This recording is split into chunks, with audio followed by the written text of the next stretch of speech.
మనం ఓడినప్పుడు 2019లో మిస్సాలు మెలేశారు,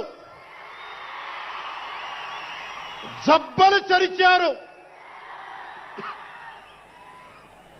తొడలు కొట్టారు, మన ఆడపడుచుల్ని అవమానించారు, ప్రజల్ని నిరంతరం హింసించారు.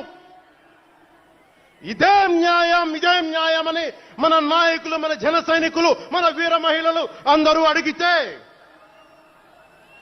గొంతెత్తితే వారిపైన కేసులు పెట్టారు, జైళ్లలో పెట్టారు, నిర్బంధంలో తోశారు. 4 దశాబ్దాల సుదీర్ఘ రాజకీయ అనుభవం ఉన్న నాయకుణ్ణి అక్రమ కేసుల్లో బంధించారు. వారి తెలుగుదేశం పార్టీ కార్యకర్తల్ని, సీనియర్ నాయకుల్ని రోడ్డు మీదకి రావాలంటే భయపడేలా చేశారు.